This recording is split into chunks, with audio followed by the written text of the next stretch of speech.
भैया हमारे पास पेपर के अंदर उसमें पैटर्न बना हुआ आएगा, फिर हमें उसका कोड लिखना होगा।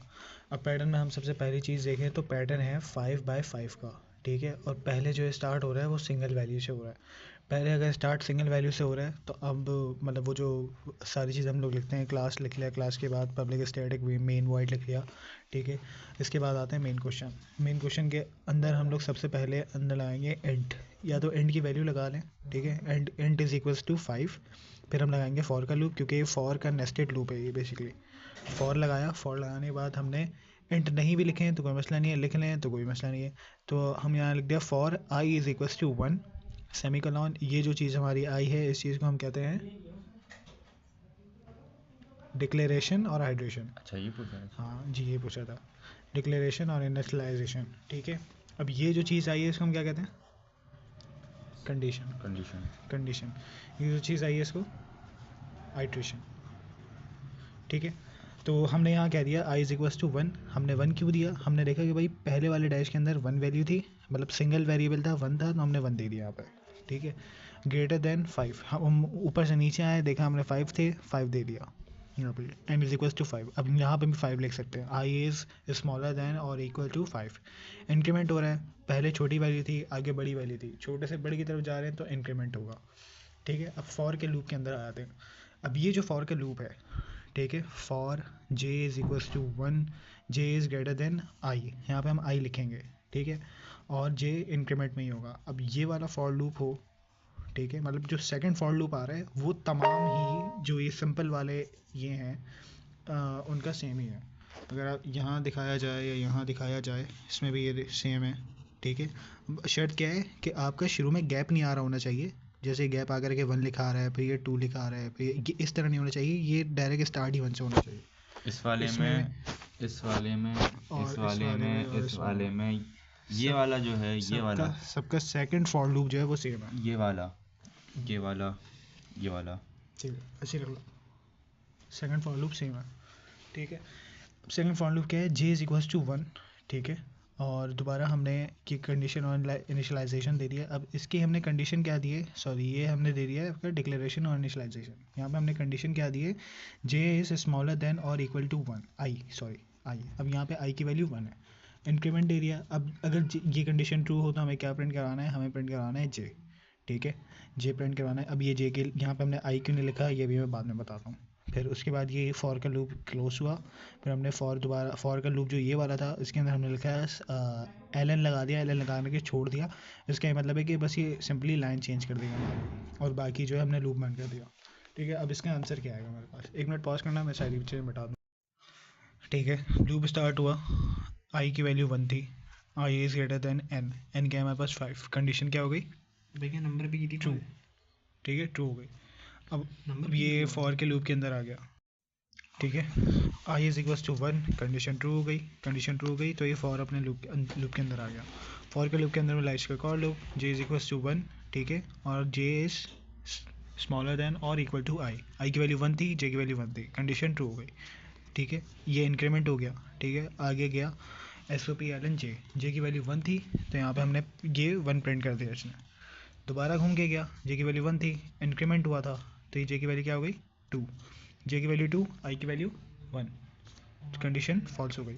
ये लूप के बाहर निकला, लूप बाहर आ गया, S O P L N लिखा हुआ था और यहाँ पे कुछ भी नहीं लिखा हुआ था तो इसने जस्ट लाइन चेंज कर दी, यहाँ आ गया अभी हमारा कर्सर, ठीक है। उसके बाद यही चीज़ अब पूरे क्या कहते हैं, ये वाला कंडीशन तो अभी तक फॉल्स हुई नहीं थी तो ये वापस अपने लूप के अंदर चला गया। यहाँ पे आई की वैल्यू 1 थी, ठीक है। अब ये आई की वैल्यू 2 हो गई, ठीक है, 2, और I is smaller than equal to 5, condition दोबारा ट्रू हो गई। यहाँ पे भी इंक्रीमेंट हो रहा है, दोबारा ये अंदर आया। अब आई की वैल्यू 2 है, जे की वैल्यू दोबारा रीसेट हो गई। जब एक दफ़ा लूप बाहर निकल जाता है तो उसकी वैल्यू पूरी रीसेट हो जाती है। अब ये 1 था, दोबारा रीसेट होकर के 1 ही पे आ गया, ठीक है, 1 पे आ गया और ये 2 है। ये 1 था, ये 2 था, कंडीशन ट्रू हुई, ये दोबारा लूप के अंदर आया, इसने जे प्रिंट कराया, जे अभी क्या था 1 था, इसने 1 प्रिंट करा दिया, ठीक है। दोबारा ऊपर गया, जे 1 था, इंक्रीमेंट हुआ था, 2 हो गया, ठीक है। जे भी 2 है, आई भी 2 है, कंडीशन दोबारा ट्रू हो गई। दोबारा नीचे आया, जे प्रिंट कराया, जे क्या था अभी 2 था, 2 प्रिंट करा दिया इसने, ठीक है। अब ये दोबारा गया ऊपर, जे 2 था, इंक्रीमेंट हुआ, क्या हो गया 3, 3 थी और आई 2 था, 3 I 2, कंडीशन फॉल्स हुई, ये लूप के बाहर निकल गया। लूप के बाहर इसको कुछ भी नहीं दिखा, SOP LN कुछ भी नहीं, तो ये वापस नीचे ले आया। नीचे ले आने के बाद जो है कर्सर हमारा अब यहाँ पे आ गया। अब ये चीज़ दोबारा अपने लूप के अंदर गई, मेन लूप के अंदर, ठीक है। क्या हुआ? नहीं, अब मैं आगे बस ख़त्म कर दूँगा। मेन लूप के अंदर गई, मेन लूप के अंदर गई, यहाँ पे भी आई की वैल्यू 2 हो गई थी, तो अब ये दोबारा इंक्रीमेंट हुआ, यहाँ पे इंक्रीमेंट लिखा हुआ है, इंक्रीमेंट हुआ, 3 हुई, 3 के बाद आई की वैल्यू यहाँ पे 3 स्टोर हो जाएगी, 1 ये वैल्यू दोबारा रीसेट हो जाएगी, क्योंकि एक दफ़ा लूप के बाहर निकल जाता है तो वैल्यू रीसेट हो जाती है, ठीक है। 1 3 कंडीशन ट्रू है, जे की वैल्यू 1 थी, 1 प्रिंट हो गया, दोबारा घूम के गया, 1 थी वैल्यू, इंक्रीमेंट हुआ, 2 हो गई। तो इसी तरह करके जो है 1 2 3 होगा। अब जब 4 हो जाएगा यहाँ पे जे, जब यहाँ पे 4 होगा तो अभी आई की वैल्यू 3 है, 4 और 3, आई की वैल्यू क्या हो गई? फॉल्स। आई की वैल्यू हो गई फॉल्स। ये दोबारा घूम के ऊपर गया, आई की वैल्यू 3 थी, इंक्रीमेंट हुआ, 4 हो गई, 4 के बाद ये दोबारा लूप के अंदर आया, यहाँ पे 1 था, दोबारा रीसेट हो गई वैल्यू, यहाँ 4 थी, फिर दोबारा 1 2 3 4 तक प्रिंट हो जाएगा। फिर जब यहाँ पे 4 के बाद दोबारा घूम के आएगा, यहाँ पे वैल्यू हो जाएगी 5, जे की वैल्यू 5 हो जाएगी, जे की वैल्यू 5, आई की वैल्यू 4, कंडीशन फॉल्स हो गई, दोबारा घूम के जाएगा, अब आई की वैल्यू 4 थी, अब आई की वैल्यू 5 हो गई, तो अब ये 1 2 3 4 5 हो जाएगा, ठीक है। पॉज करना 1 मिनट, ठीक है, ये हो गया। अब मैं कहता हमने यहाँ जे ही क्यों लिखा? अगर हम यहाँ पे लेट सपोज आई लिख देते तो हमारे पास रिजल्ट क्या आता? I equal to 1 smaller than 5, condition true है, अंदर आया J equal to 1 smaller than I, यानी अभी आई हमारे पास 1 था, तो ये 1 1 हो गए और यहाँ पे 1 प्रिंट हो गया, ठीक है। लूप के अंदर गया, दोबारा घूम कर आया, आई की वैल्यू 1 थी, इंक्रीमेंट हुआ था 2 हो गई, फॉल्स हो गई, बाहर आया लूप के, यहाँ पे कुछ भी नहीं लिखा हुआ था, कर्सर हमारा बस लाइन चेंज करके यहाँ आ गया, ठीक है।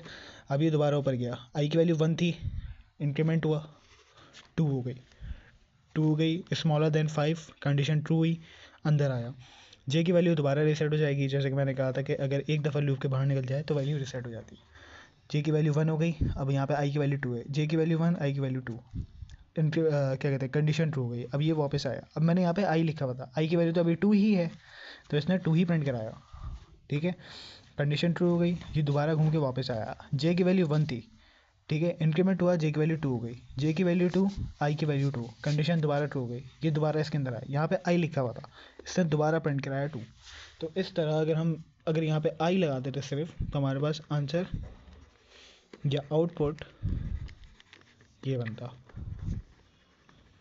यानी 1 1 2 2 3 3 3 4 4 4 5 5 5। बंद कर दो।